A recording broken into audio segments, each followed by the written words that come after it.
할렐루야, 기쁘고 좋은 아침이 밝았습니다. 오늘 한 주간의 시작을 말씀으로 시작한다라는 거 굉장히 안전하고 또 가장 안전한 길이죠. 가장 든든한 길이 아닐 수 없습니다. 오늘 이것을 통하여서 한 주의 시작, 주님께서 나에게 이미 승리 주셨다, 나에게 이미 평안함을 주셨다, 그 확신 가지고 믿음으로 출발하는 그런 오늘 월요일이 되었으면 좋겠습니다. 기도하겠습니다. 사랑해 주님 감사합니다. 오늘 한 주의 시작을 우리의 결심과 다짐이 아닌 말씀으로 시작합니다. 가장 안전한 길, 가장 든든한 길입니다. 선포하며 나아가는 모든 백성 가운데 기쁨과 평안 주시고 주님의 말씀 가운데 확신에 찬 또 믿음으로 가득 찬 승리의 발걸음을 옮길 수 있는 귀한 성도들 되게 하여 주시옵소서. 예수님의 이름으로 기도드렸습니다. 아멘. 함께 하나님 말씀 보겠습니다. 열왕기상 17장 8절에서 9절 말씀 보겠습니다. 열왕기상 17장 8절에서 9절 말씀 제가 봉독하겠습니다. 야훼의 말씀이 엘리야에게 임하여 이르시되 너는 일어나 시돈에 속한 사르밧으로 가서 거기 머물라. 내가 그곳 과부에게 명령하여 내게 음식을 주게 하였느니라. 아멘. 네, 오늘은 귀로 듣고 몸으로 순종하라. 귀로 듣고 몸으로 순종하라 라는 제목으로 하나님 말씀 증거하도록 하겠습니다. 오늘의 내용은 그겁니다. 우리가 능력을 길러야 할 것들이 많은데 그 중에 가장 중요한 거 바로 순종의 능력을 길러야 된다라는 거예요. 오늘 17장 8절에서 9절을 보니까 엘리야가 드디어 기다리다가 하나님의 말씀이 엘리야에게 임했습니다. 8절 보시면 야훼의 말씀이 엘리야에게 임하여 이르시되, 저는 이게 참 중요하다고 생각해요. 하나님의 말씀은 임하는 거라는 거예요. 우리가 말씀을 찾아서 헤매는 것도 있지만 되게 가만히 있다 보면 말씀이 임할 때가 있습니다. 그게 중요한 거예요. 그 임하는 방식, 이거는 사실은 뭐 시대마다 달랐죠. 구약은 선지자를 통해서 임하였고 아니면 뭐 초자연적인 계시를 통해서 임했습니다. 그런데 또 신약에서는 예수님이 직접 육체로 오셔서 말씀을 전해주시죠. 이 내용들이 전부 다 똑같았지만 조금씩 형태는 좀 달랐습니다. 근데 지금은 또 어떻습니까? 지금은 기도 가운데 말씀으로 임하시죠. 그래서 오늘 우리가 새벽 예배를 드리는 거, 이것이 굉장히 중요한 거 아니겠습니까? 그러니까 똑같은 말씀을 읽다가도 이게 나에게 주시는 하나님 말씀이다. 이 말씀도 마찬가지죠. 이 말씀 월요일을 출발하는 한 주를 시작하는 나에게 주시는 말씀이다 하고 본인은 알죠. 본인은 느껴요. 여기서 뭐 그걸 어떻게 느낍니까? 라고 얘기한다 그러면 아직 그것은 이제 믿음이 없어서 그래요. 왜냐하면 한번 지나보면 이걸 알게 되고 나서는 그 다음부터 느낌이 오죠. 이거 하나님이 말씀하시는 건데, 그러니까 내가 거절하고 내가 외면해서 그렇지 사실은 확신이 올 때 그 자기만이 알아요. 이건 하나님 말씀이다. 그때 움직이면 된다라는 겁니다. 억지로 막 한다는 느낌은 아니에요. 억지로 한다는 느낌은 아니고 이거는 하나님께서 길을 열어주신다, 문을 열어주신다, 그런 마음이 있죠. 그래서 이걸 이제 보통 성령의 확신이라고 하죠. 그래서 우리가 기도를 언제까지 해야 됩니까? 라고 할 때 확신을 주실 때까지, 다른 말로는 내적인 증거와 외적인 증거가 맞아떨어질 때, 그러니까 내적으로 나에게 평안을 주시고 외적으로도 하나님이 갑자기 문제를 작게 만들어 보이신다든지 아니면 문을 여신다든지 이런 것들이 맞아떨어질 때, 내적 증거와 외적 증거가 맞아떨어질 때, 그때가 있다라는 겁니다. 그래서 우리 삶 가운데 반드시 하나님 말씀이 임해야 된다라는 거예요. 그러므로 기도는 언제까지 해야 되는 것이냐? 하나님 말씀이 나에게 임할 때까지. 오늘 엘리야가 보여준 자세가 바로 그런 거라는 겁니다. 그래서 우리가 뭐 나이 찼다고 그냥 함부로 결혼하는 게 아니라 나에게 마음에 확신이 들고 하나님께서 성령의 확신을 주시고 길을 열어 주실 때, 그때 이제 같이 맞아 떨어지는 거죠. 반드시 뭐 길이 열린다 이거보다도 내 마음 가운데 그동안 벽이라고 느껴졌던 것들이 갑자기 작아 보인다든지 할 수 있다라는 마음을 통해서 하나님께서 한 발자국 나가게 하셨더니 갑자기 그때부터 요단강 물이 멈춰지듯이 문제가 사라진다라든지 이런 모습들이 있다라는 겁니다. 그래서 중요한 거는 확신이 없을 때 간다, 이게 문제가 된다라는 겁니다. 확신이 있을 때 가야 된다라는 거예요. 어느 순간 하나님이 주시는 확신이 있거든요. 뭐 결혼도 마찬가지입니다. 이 여자다, 이 남자다 이런 확신이 있다라는 거예요.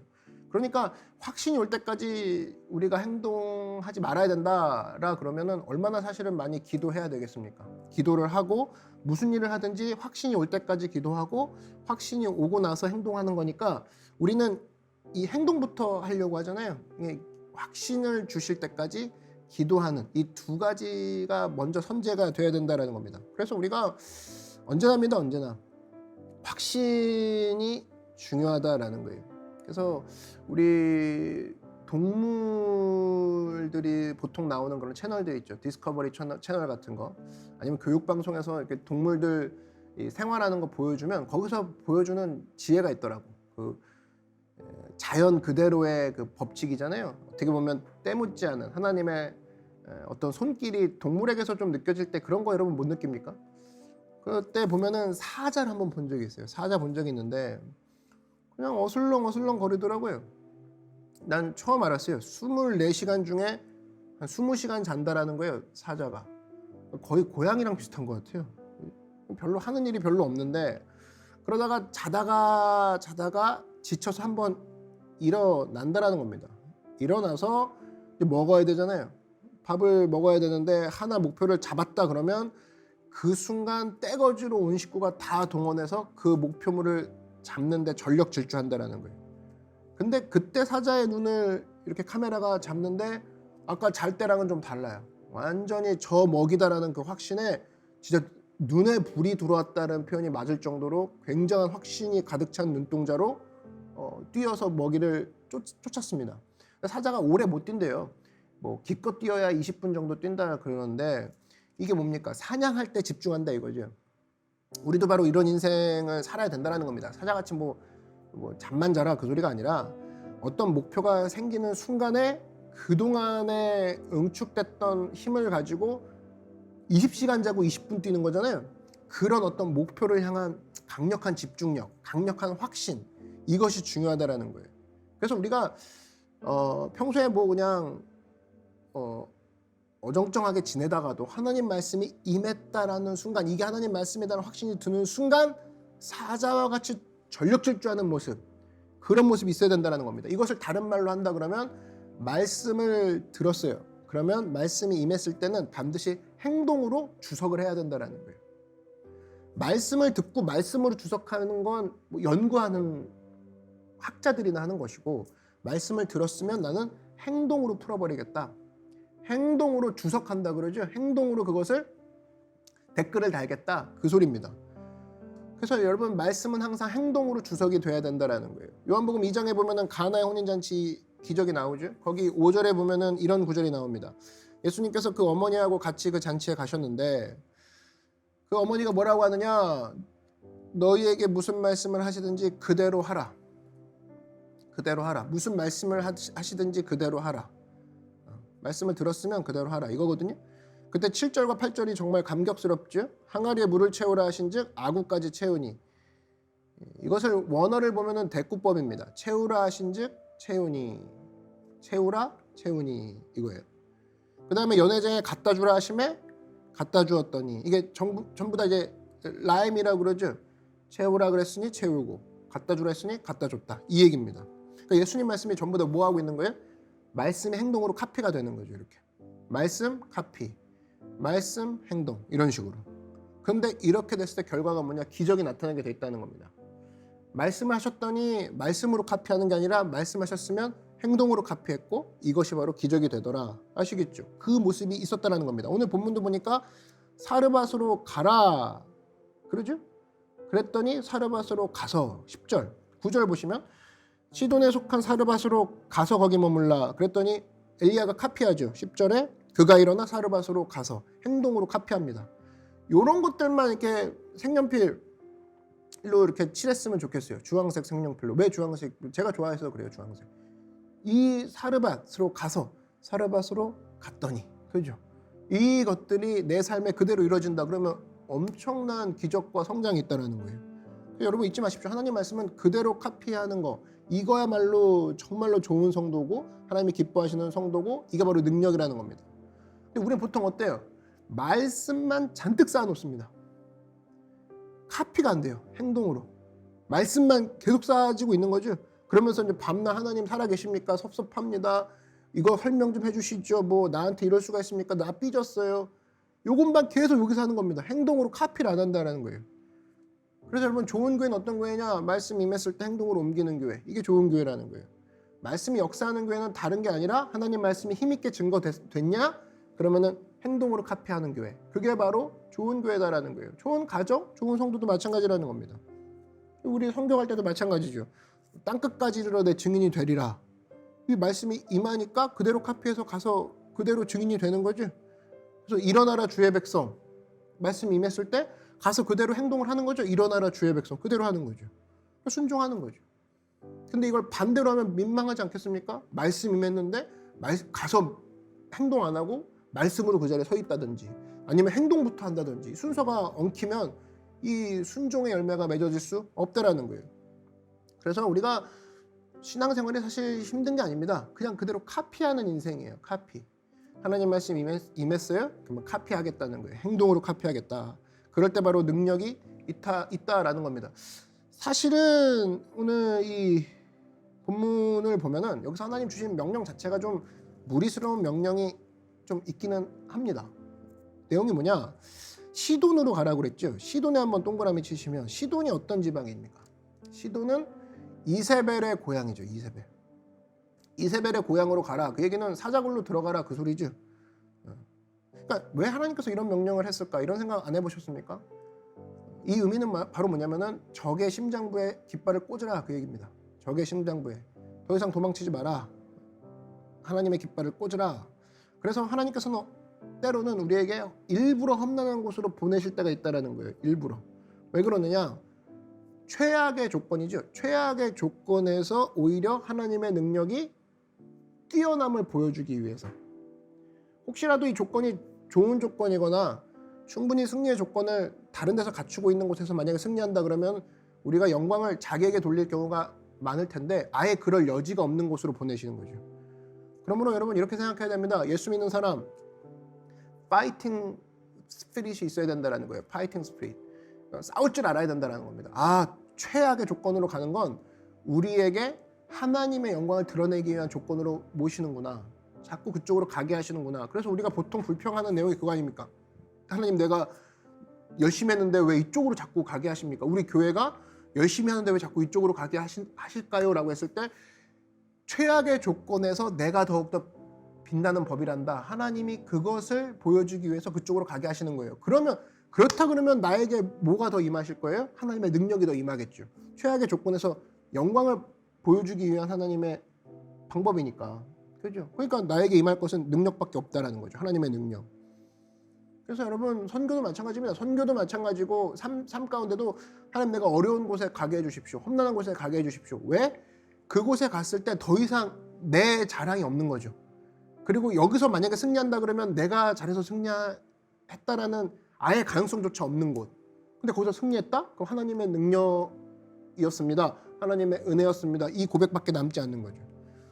그래서 여러분 험난한 곳에 가야 사실은 성장이 있다. 이 말이 맞다라는 겁니다. 하나님의 능력도 이제까지 체험하지 못한 하나님의 능력도 체험할 수 있고 결과적으로 봤을 때 와 이게 하나님의 영광 받으시는 길이었구나. 큰 그림이 인생의 한 폭에 이제 들어오게 되는 거죠.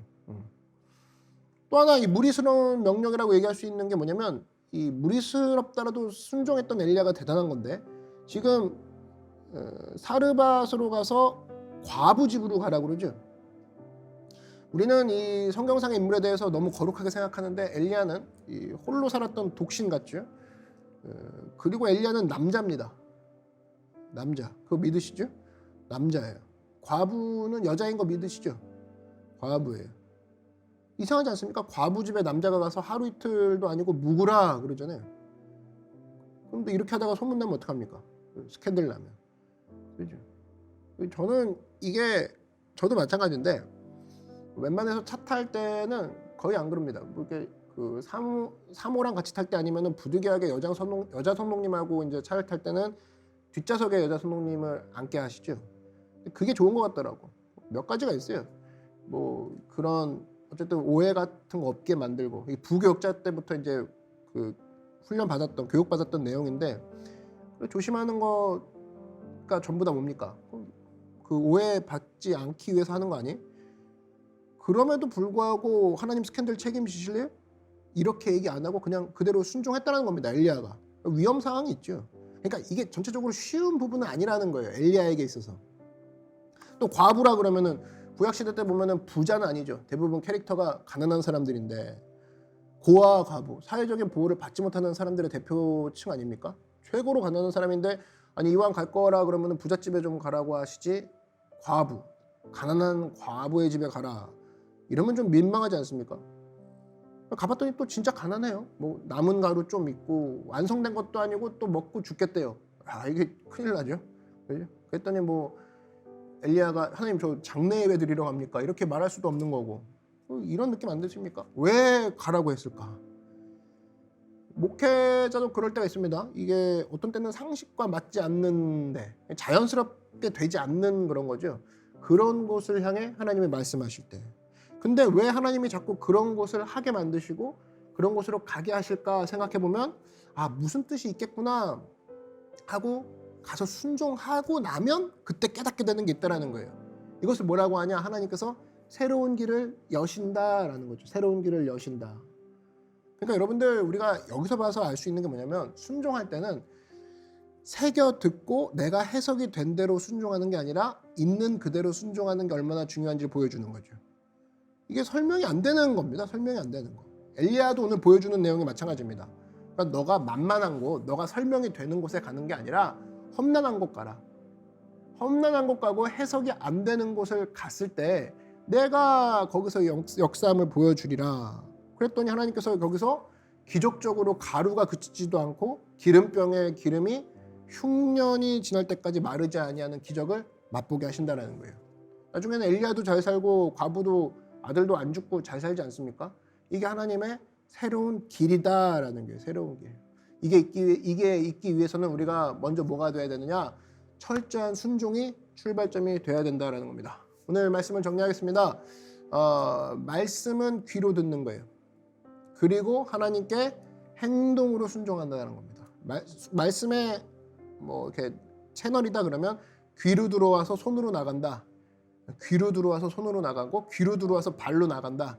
이게 순종이라는 거예요. 언제나 이 모습을 통하여서 하나님 내가 주님이 말씀하시면 그대로 행동으로 카피하기 원합니다. 오늘 그래서 이 월요일 시작하는 이 한 주에 여러분 내가 주의 말씀을 몇 가지를 들었어. 오늘도 새벽 예배 설교를 들었어가 아니라 이 중에서 한 가지를 카피했어. 하나님이 주신 말씀이 있었는데 기도 중에 주신 마음이 있었는데 한 가지를 카피했어. 행동으로 카피해서 열매 맺는 여러분 되길 주의 이름으로 축원합니다. 기도하겠습니다. 사랑해 주님 감사합니다. 순종이 이해가 되지 않고 지금 당장은 눈에 보이지 않더라도 주님의 선하심, 주님의 일하심을 믿고 나아가 확신 가운데 처할 때까지 기도하며 믿음으로 순종하며 나아가는 귀한 믿음의 예배자들 되게 하여 주시옵소서. 말씀 임했습니까? 행동으로 카피하게 하시고 말씀 임했습니까? 손과 발로 하나님이 인도하시는 대로 나아가 나중에 큰 영광과 찬송을 주께 올려드리는 믿음의 귀한 백성들 되게 하여 주시옵소서. 예수님의 이름으로 기도드렸습니다. 아멘. 네, 오늘 여러분을 향해서 하나님의 새로운 길이 준비되고 있습니다. 기다리고 있어요. 새로운 길을 여는 키는 순종이라는 거예요. 오늘 그 순종의 그 큰 가능성을 가지고 하나님께서 이걸 통해 또 새로운 길을 여시는구나. 힘들어도 해봐야지. 이해 안 돼도 해봐야지. 이것을 통해 삶의 개척자, 삶의 프론티어가 되는 여러분 되길 바랍니다. 말씀 기억하면서 주님의 이름 한번 부르고 다 같이 통성으로 기도하겠습니다. 주여 사랑해 주님 감사합니다. 이해되지 않고 눈에 보이지 않아도 말씀으로 들렸던 그 하나님의 명령들을